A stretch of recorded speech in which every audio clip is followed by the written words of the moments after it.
Buenos días, amigos de Radio Capital 710 AM. Bienvenidos una vez más a su programa Un Minuto con las Artes, la Academia en tu Radio.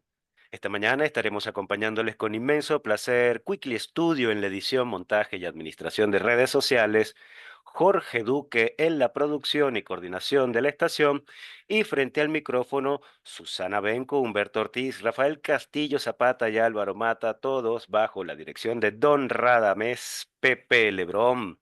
Bienvenidos, querida audiencia, y bienvenidos, queridos profes, a este diciembre griposo.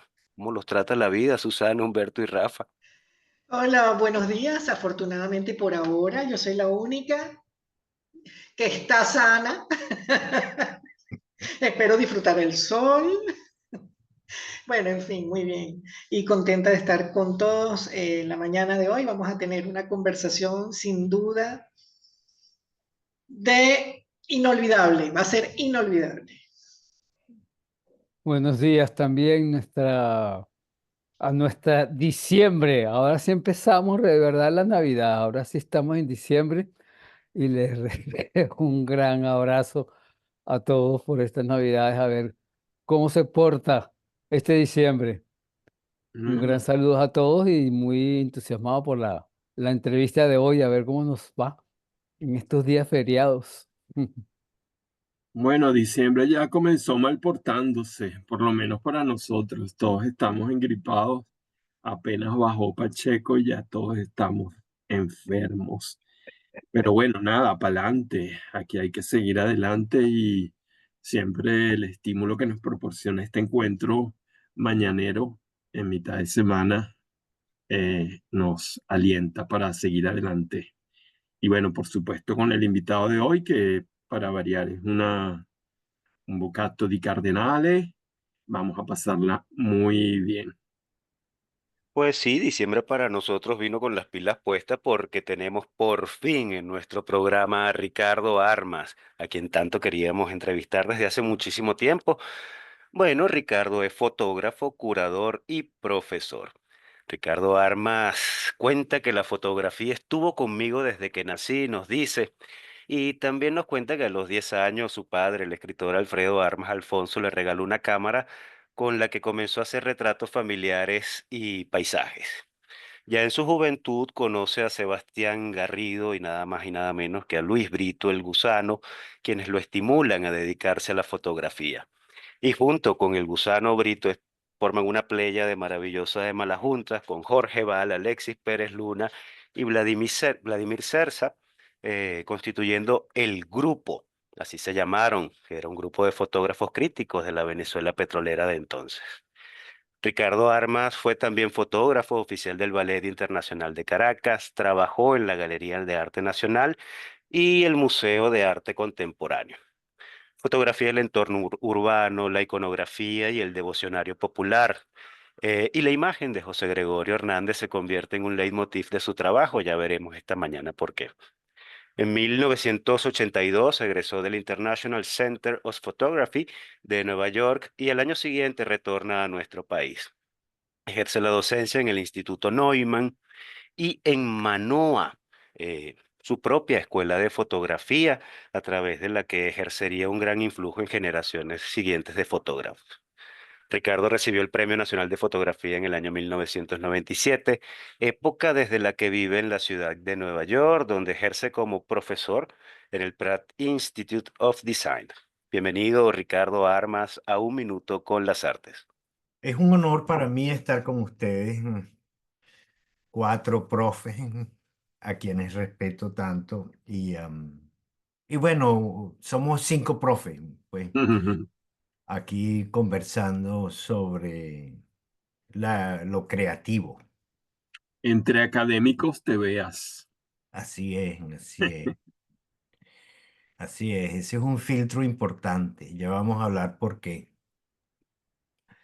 Vale, yo te voy a preguntar de entrada una pregunta que quizás te la haga cualquier alumno empezando a fotografía. Yo no soy fotógrafo, creo que soy pésimo fotógrafo. Cada vez que me mandan hasta casi sea con esos celulares que hacen de todo, a mí siempre me salen malas fotos. En mi manera, ¿no? Pero sí te quería preguntar justamente. eso que fue que ha sido tan importante en la fotografía, sobre todo en la de los venezolanos, que siempre fue como muy blanco y negro, el valor inmenso del blanco y negro con la belleza que es la fotografía del blanco y negro, y el cambio que hiciste al color después. No sé si lo estoy diciendo mal, pero el cambio de color también implicó un juego de intervención más en la saturación de las luces, en intervenir más la fotografía. ¿Cómo manejas esa relación entre el blanco y negro y la foto a color? ¿Cómo es ese esa creatividad funcionando en 2 ámbitos técnicamente distintos? Se podría decir que son técnicas distintas, se juega distinto en blanco y negro que en color. No sé, para mí es una ignorancia porque, como te digo, soy pésimo fotógrafo. Berto, yo te voy a ayudar a entender un poquito más, por lo menos desde mi punto de vista. Fíjate, yo no creo que es un problema técnico, es un problema de costumbre. Fíjate, cuando yo comienzo en los 70, que Luis Brito me arrima la canoa, por decir algo, yo, yo veía que toda la fotografía se hacía en blanco y negro. Sebastián Garrido hacía fotografías en blanco y negro y los periódicos publicaban en blanco y negro y, ah, y las grandes películas, La Noche de Antonioni, tú sabes, y así. Todo lo que parecía la fotografía documental, como la llamábamos, era en blanco y negro. La revista Life, ¿verdad? Publicaba las fotografías de, ponle tú, Eugene Smith en blanco y negro. Entonces había un hábito y había una creencia en que el blanco y negro decía más, o que el blanco y negro era el arte. Pero el color existía y la película en color existía, pero había una resistencia, sin duda. Ahora bien, ¿qué pasa con el digital? Fíjate, el digital resuelve el problema del color de la mejor manera posible, tanto para imprimir en libros, como en catálogos, como en la red. Es decir, entonces en los 70 nosotros no imaginábamos la red. Ahora bien, yo sí estuve muy de luto mucho tiempo cuando lo digital vino para quedarse porque, bueno, porque no sé, a mí me gustaba el laboratorio, a mí me gusta mi laboratorio, yo lo tengo todavía. Me gusta el agua que corre, me gusta la manipulación, el tacto, la cosa táctil con la fotografía. Eso se perdió con la pantalla. Pero el color llegó para quedarse. Y el color es de lo que mejor sabemos los seres humanos. ¿Ves? Entonces, ¿quiere decir eso que la fotografía en blanco y negro murió? No. ¿Quiere decir eso que que a mí se me dificultó para entrar? No. Yo lo que hice fue tratar de entender, no la técnica, porque la técnica es similar. Nosotros veníamos con una ventaja que era la fotografía análoga te obligaba a pensar en tiempos de exposición y diafragma. Eso se acabó con el iPhone.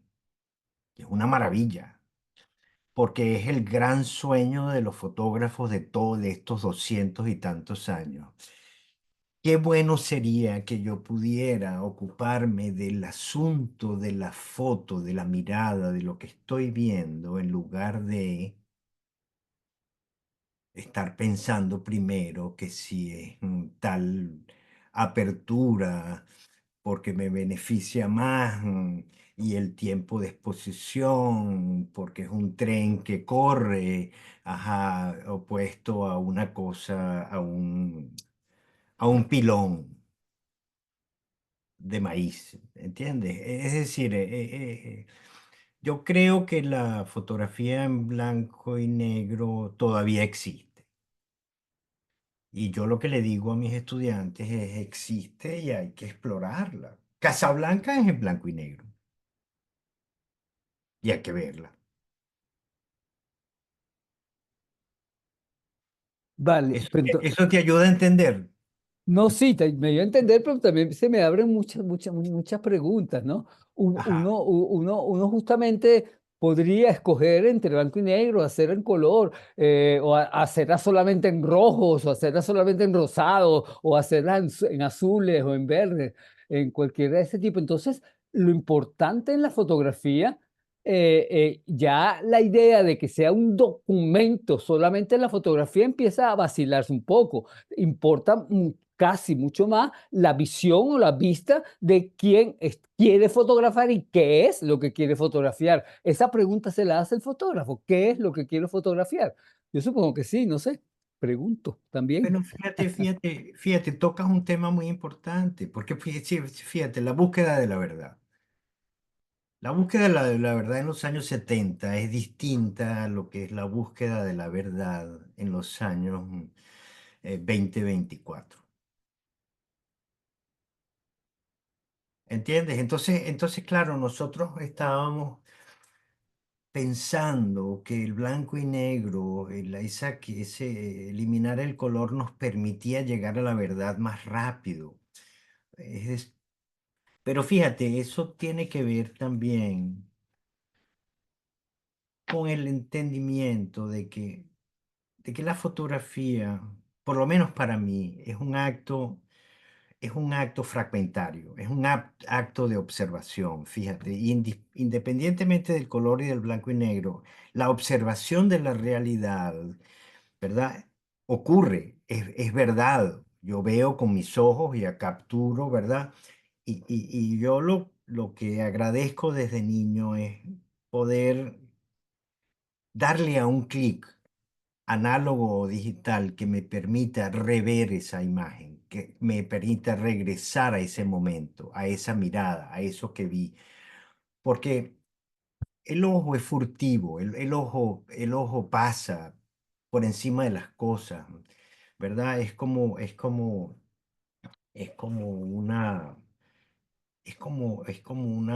pasarle la mano a la realidad. Pero, por ejemplo, fíjate, profesor Castillo Zapata me regaló a mí esto que te voy a leer. La captura de la imagen fotográfica es como un pellizco crudo que arrebata un trozo de realidad y la congela en el tiempo. Cuando yo leí eso, tú no puedes imaginarte cómo le agradecí yo al profesor Castillo Zapata esa frase, porque me hizo ver de qué se trataba, de qué se ha tratado para mí en los últimos 50 años el asunto fotográfico, la persecución sobre la imagen. Y esa persecución sobre la imagen no es otra cosa que darme a mí como un creador un cuerpo, una razón, una orilla orgánica, una manera de retratarme, de dejar claro quién soy. Fíjate, por ejemplo, esto es en color, esto no podía ser en blanco y negro. ¿Ves? Entonces, claro, ahí, pero te puedo enseñar otra que es en blanco y negro y que no puede ser en color. Entonces, el blanco y negro o el color es como la paleta del pintor. Rauschenberg llegó un momento en que pintaba telas en blanco y negro, donde el color no existía. Entonces, claro, tú tenías que acercarte a la obra para ver la textura del negro. Y el negro con la luz crea profundidades.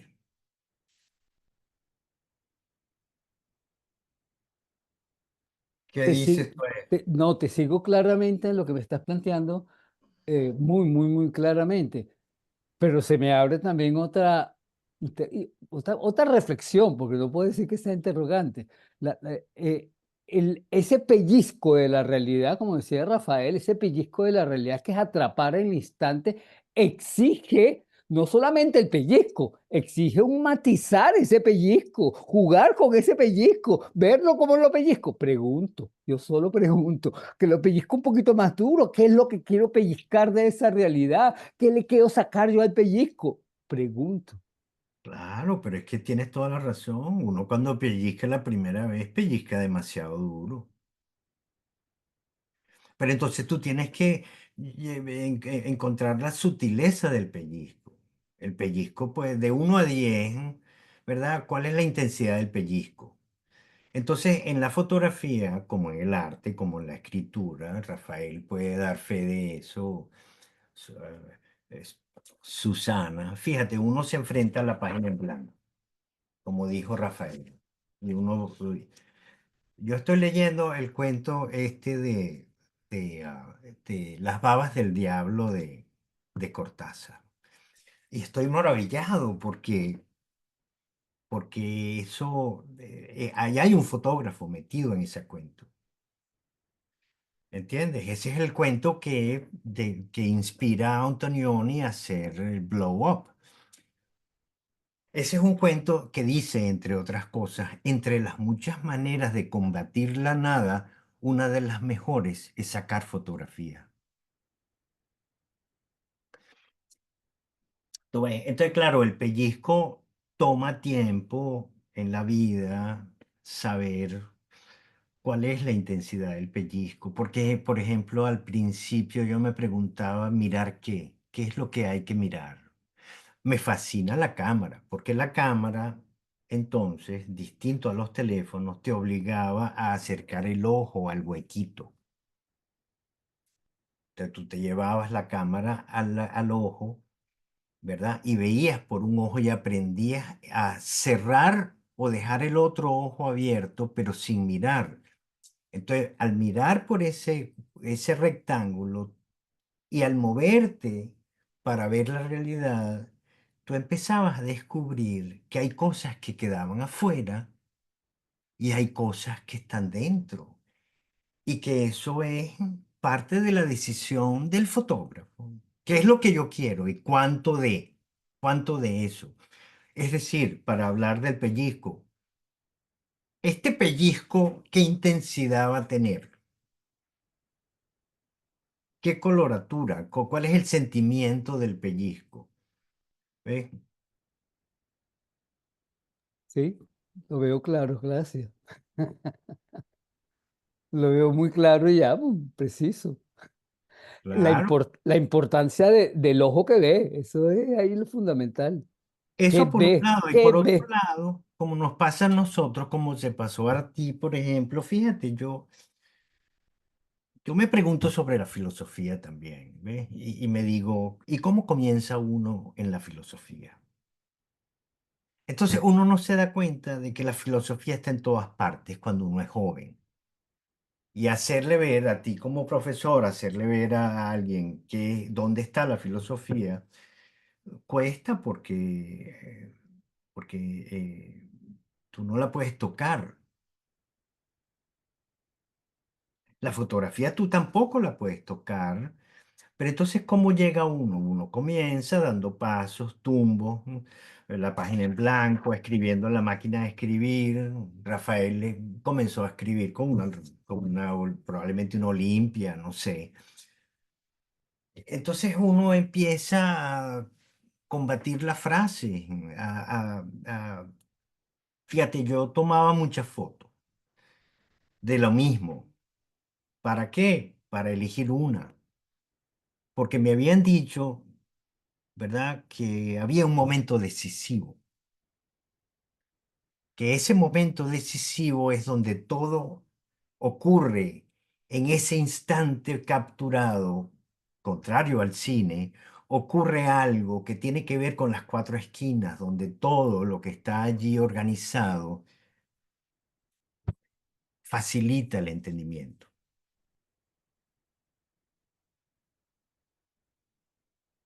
¿Ves? Entonces yo creo que bueno, son pasos. El pellizco, la intensidad del pellizco se conoce en la medida en que tú vas andando. Y a los 50 años ya sabes que a los 20 estabas pellizcando demasiado duro. Uno Bueno, aprende a pellizcar con el tiempo, sí. así es. Y para sobarnos de este pellizco, queridos profes, querido invitado, vamos a hacer una pausa musical aquí. Vamos a escuchar a los Beatles. Fixing a Hole, compromisos comerciales de la emisora y continuamos con nuestra conversación con Ricardo Armas. Ya regresamos.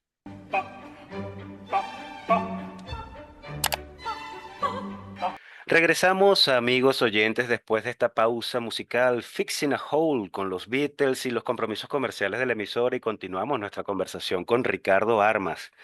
Rafa, ¿qué tienes por allí?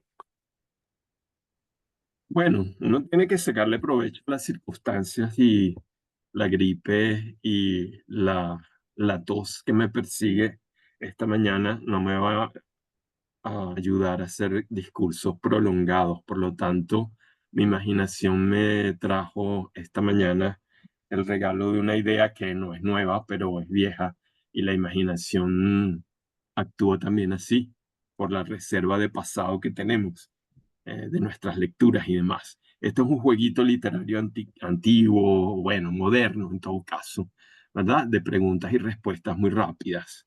Y quiero introducir ahora un pequeño segmento que pienso mantener a lo largo del próximo año. Se lo debo a mi gripe y a la oportunidad de conversar con Ricardo, que se va a llamar la hora del test o el minuto del test. Es decir, un pequeño test rápido. Es muy fácil, Ricardo, y lo habrás hecho y lo habrás leído, por ejemplo, en los test que le hacían famosos a Proust y cómo se contesta rápidamente sin pensarlo a partir de la pregunta y a ver qué te genera esa pregunta. Yo voy a decir nombres, ¿verdad? Y tú vas a responder lo que te venga a la mente inmediatamente. Puede ser una palabra, una frase. Bueno, te digo Brassai,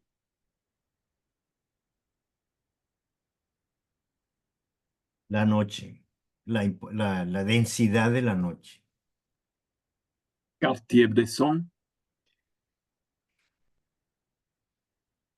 el momento decisivo, esa angustiosa manera de entender la imagen, Maplethorpe, lo prohibido,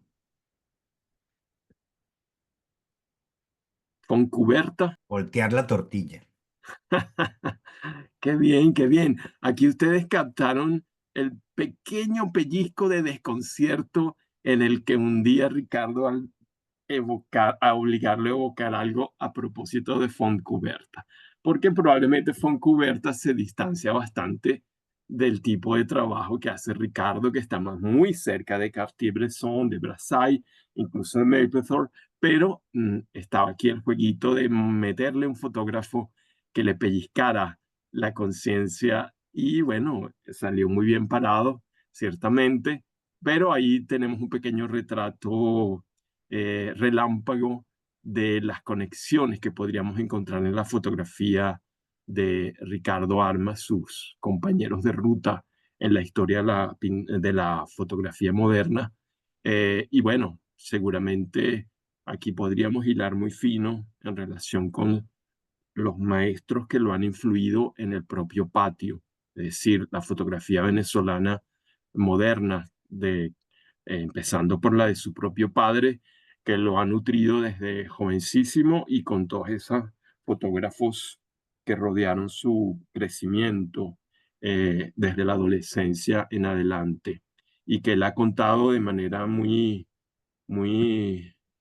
eh, sustanciosa y divertida en ese librito, el librito por el tamaño, ¿verdad? De la serie de Enfoco, se llama así, ¿verdad? Enfoco de esta colección de pequeños fotolibros que son más bien entrevistas a fotógrafos. Y en la conversación que mantiene Ricardo con Johanna Pérez Daza en este tomito, La búsqueda del instante, precisamente, es un divertido viaje muy sustantivo por lo que es la historia no solamente de Ricardo como fotógrafo, sino también de la historia de la fotografía venezolana moderna, a partir por lo menos del maestro Bulton en adelante. Y bueno, quizás eso sería motivo para que tú hablaras un poquito de tu relación con esos grandes maestros, empezando por Alfredo Armas Alfonso.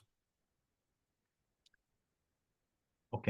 am, Fíjate, hay una, sí, yo entendí desde temprano que yo había nacido con una suerte, con mucha suerte, rodeado de muchas cosas. Tengo que admitir que en un momento dado me pregunté por qué me tocaba a mí eso, distinto a mi mejor amigo, que su papá era vendedor de carro. Entonces, claro, cuando yo iba a visitarlo, no habían obras de Marcos Castillo ni de Cruz Diez, sino que habían unas reproducciones de unos paisajes gringos en la sala del comedor. ¿Por qué digo esto? Porque, bueno, porque los libros de Bulton estuvieron allí siempre desde que yo era niño. Es decir, ellos se referían el uno al otro como el tocayo. Para mi tocayo, etcétera, etcétera, Alfredo. Entonces, indudablemente que hubo un impacto porque cuando Brito me invita, ah, yo ya tengo, sin saberlo, una base que me permite entender ese cuadrito al que le hablaba yo a Humberto, ese cuadrito, ese rectangulito, ese secreto, esa cámara. Entonces, claro, ya yo había visto el gran retrato de Villanueva con la silla. O sea, ese retrato, el retrato de Julián Padrón, que no tiene silla, pero ahí hay un personaje y hay un alma retratada. Pero yo tuve la suerte también de tener a Sebastián Garrido alrededor mío. Yo era un muchacho de 14 años, un adolescente, y él le llevaba fotografías al escritor, a Armas Alfonso, y porque estaban haciendo un artículo entre los dos y yo veía desde la orilla de la mesa cómo ellos movían las fotos y las ponían una al lado de la otra y cómo editaban. Y era, entonces claro, para mí eso fue una maravilla a la hora de entender cómo podía yo usar eso que sabía en función de lo mío. Fíjate que yo cuando tengo a Bulton enfrente, cuando Bulton me dice, cuando Sofía me dice a mí, Sofía Inver me dice a mí, mira, tienes que irle a tomar una foto a Alfredo, a los Guayabitos. Y yo me voy con mi flash y mi cosa y tal, y voy en el camino y voy subiendo los Guayabitos, y voy pensando, pero ¿cómo? ¿Entiendes? Entonces, claro, yo me acostumbré como retratista a que uno tiene que estar alerta en el momento en que te sientas en el carro y vas a hacer el retrato a bulto. Y en ese momento tú estás como imaginando espacio. Entonces, claro, yo llego allá y yo sé que yo tengo que bajarme del carro, tengo que ver la mata de magnolia y él me va a hablar de la mata de magnolia, pero yo tengo ya una idea fija que el retrato es en su estudio. Entonces yo él me va indicando y yo le voy diciendo, oye, vamos hacia el estudio. Y él me lleva al estudio. Yo digo, ah, ¿quién? Mi poder adivinatorio era correcto, porque aquí está el busto de Narváez. Y aquí está el retrato de Narváez. Y entonces, claro, yo hago a Bulton en tres tiempos. Entonces, claro, esa capacidad asociativa que uno tiene que tener en la fotografía, tanto en el retrato como en el paisaje, como en lo que sea. Es decir, la fotografía es capturar desde el ojo que está alerta. El ojo que sabe que aquello es casual, que se está dando casualmente, pero tú en tiempo presente tienes que resolver a través de ese cuadradito, tienes que resolver si es más hacia la derecha o más hacia la izquierda. Entonces, claro, me influyó mucho Bulton, sí, cómo no. Me influyó Luis Brito, porque fíjate que cuando nosotros nos encontramos, Luis me lleva 5 años, no 7, me lleva 7 años. Y entonces, claro, cuando yo lo descubro a él, él ya sabe cuál es cuál es su vía. Pero él está aprovechándose de mí porque él intuye que en mí hay una suerte de interés hacia lo que él hace. Y él necesita a alguien que opere la cubeta mientras él hace la ampliación Entonces él me usa y yo aprendo. Eso que ustedes hablaban con Leonardo el otro día, hace un tiempo, con Leonardo del laboratorio, de los negros, Sí, yo vi esos negros y yo me acostumbré a esos negros de Luis y yo sabía cómo sacárselos. ¿Te gusta, Luis? Claro, yo me convertí en un gran laboratorio.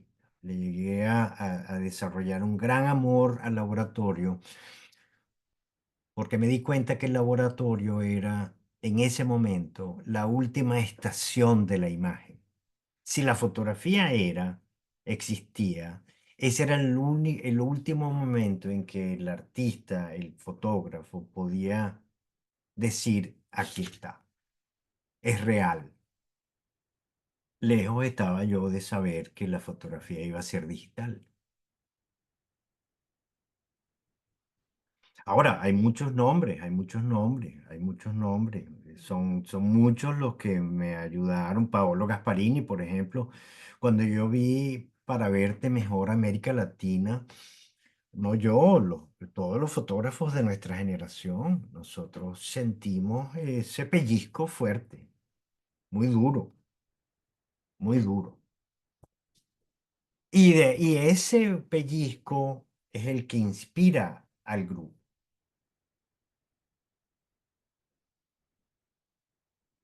¿Ves?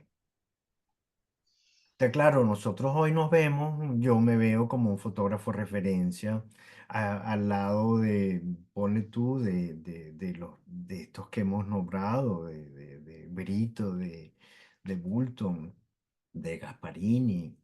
am, y es que, bueno, es eso, es una, es una historia en pleno desarrollo.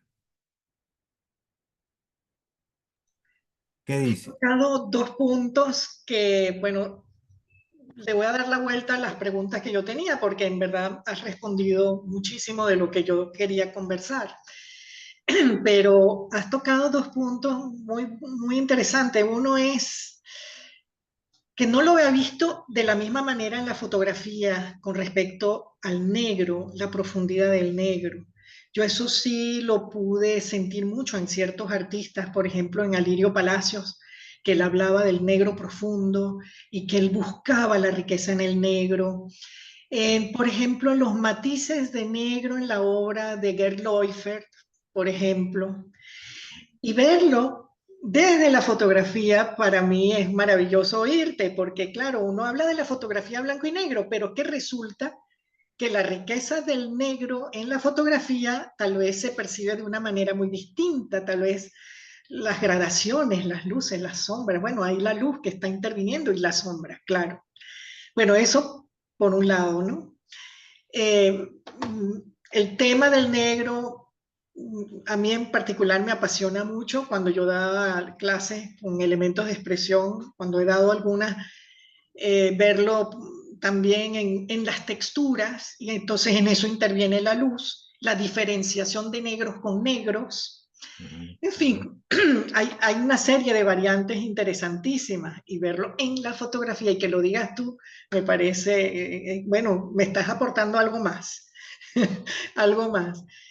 Por otro lado, me preguntaba oyéndote si actualmente con todo lo que nos has dicho con respecto a lo digital y tu rol académico, es que de todas maneras se sigue enseñando a los nuevos fotógrafos a trabajar en laboratorio, en saber cómo manejar la fotografía, bueno, como se hacía antes, para también sacarle efectos que solo se lograrían en el laboratorio. Eso por un lado, ¿no? Me vino ahora la idea, pues, de preguntar esto y si ese pasado de alguna manera se enseña para entender todos los caminos que puede tener la fotografía como oficio. Y como oficio que va hacia lo artístico, porque también me interesa mucho esa diferenciación entre el fotógrafo documentalista y el artista, tal como te he leído que tú tuviste un switch que te dijo hasta aquí, considero que no soy documentalista, sino que me voy más allá. ¿Cómo es ese ir más allá? Y bueno, no sé si atreverme con otra pregunta o ya me paso de tiempo. Y es que yo quisiera que nos eches el cuento del hombre misterioso, por último. Yo voy a No tratar sé, de por ser último breve. de mis preguntas, porque no estoy dejando hablar a Álvaro, que sé que tiene mucho. Ok, fíjate, yo voy a tratar de ser lo más concreto posible, fíjate, en tus tres preguntas. El laboratorio. Fíjate, el laboratorio se enseña en los Estados Unidos en las universidades y todavía se enseña en algunos liceos. Hay una lucha por mantener esos espacios. ¿Ves? Los químicos se consiguen menos, los papeles son costosos, las películas Mm. son costosas, etcétera. Y la facilidad de hacerlo cada vez se hace más cuesta arriba. Lo cual me indica que nosotros la fotografía análoga va a ser como la litografía. ¿Te acuerdas? Cuando hay que limpiar la piedra y hay que, ajá.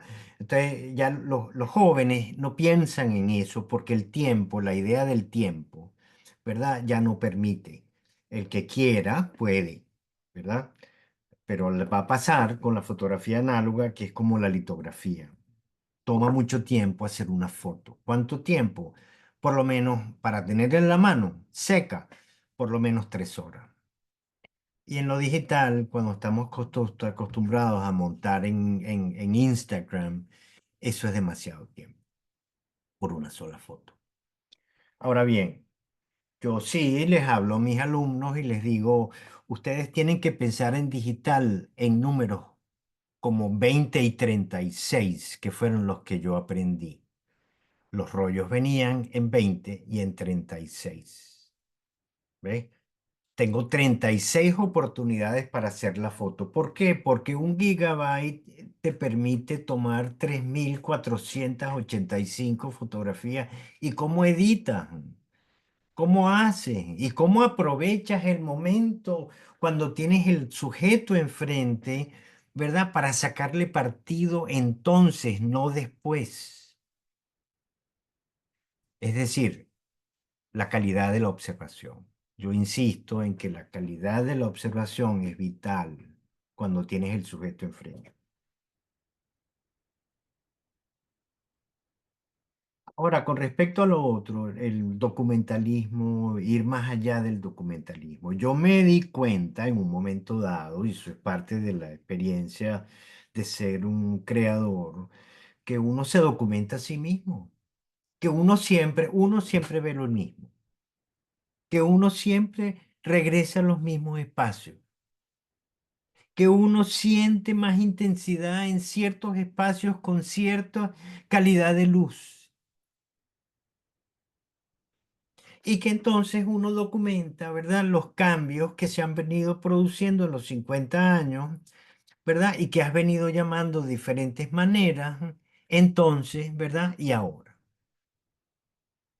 Pero la fotografía al final es retrato, en mi caso, porque por ejemplo yo sé periodista, fíjate, a mí el periodismo, la foto de periodismo me conmueve mucho porque los periodistas tienen una misión. tú le dices al periodista, vaya y tome. Vaya y tómele un retrato a Humberto Ortiz porque necesitamos eso para la primera página del periódico. Él va y toma la foto de acuerdo a Cartier-Bresson, el momento decisivo, y cuando él ve la foto, dice, le manda al editor esta foto. Pácata, aquí está el retrato. Pero ellos no piensan, no todos, porque deben haber sus excepciones, pero ellos no piensan en que en la labor que ellos están haciendo en el tiempo. Pasados 50 años, yo como periodista de prensa, de deporte, por ejemplo, ¿dónde están mis 80 fotos? Yo digo 80 porque yo digo, bueno, si un libro tiene 80 fotos, oye, ya eso es un mamotreto, eso es una cosa mamotrética. ¿Verdad? Hay que verle, hay que verle en los tiempos de hoy, verle la cara a 80 fotos en secuencia, ¿verdad? En una sentada. Entonces, cuántas fotos van a sobrevivir a un fotógrafo? Yo digo 80 por decir algo. Y eso es mucho, ¿entiendes? 5 décadas, 80, eso es. Fíjate, cuando yo hago el librito de la cueva, yo hago un librito de 120 fotos, un poco para discutirle a Diana Vilera y tú sabes, y como forzarla. Y ella me dice, no, no pueden ser más de 70 fotos. Bueno, yo le metí 78.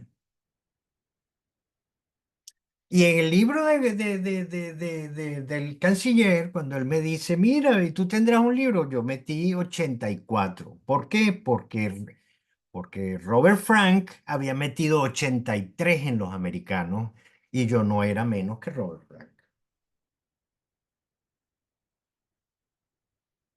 Entonces, el documentalismo, uno documenta su vida, uno documenta lo que vio, uno documenta lo que vivió, uno documenta aquello que le provocó, el pellizco que forzado que tuviste que hacer.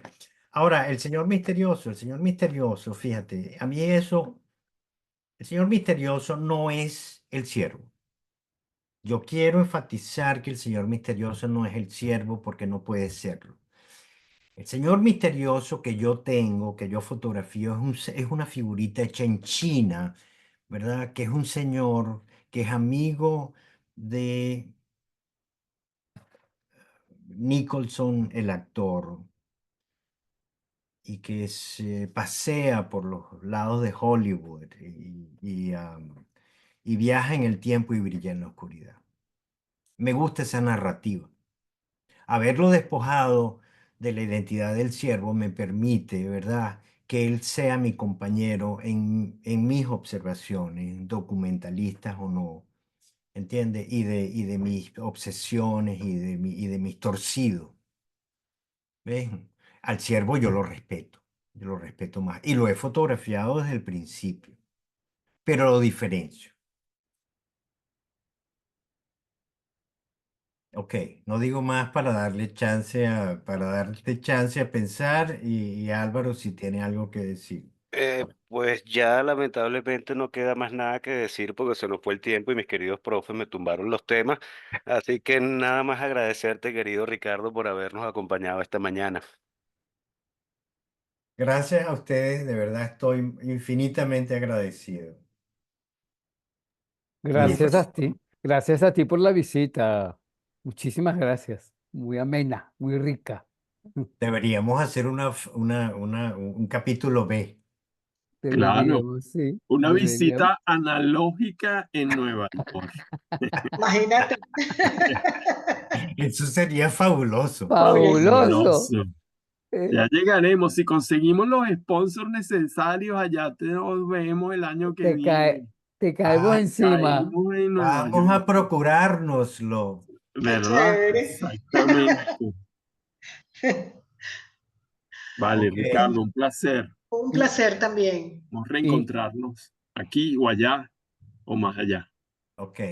Pero mejor primero aquí. Sí. Y nos vamos a ver pronto porque hay una exposición en la UCAP y Ah, buenísimo. ok, y eso ok. vamos a conversarlo en sala con las fotos enfrente. Ah, Buenísimo, perfecto, perfecto, qué excelente. rico. ¿Ok? Serás bienvenido a tu casa. Mm. Bueno, me alegra. Gracias a los cuatro profes. Estoy en deuda con ustedes. No, al Gracias contrario. a ti.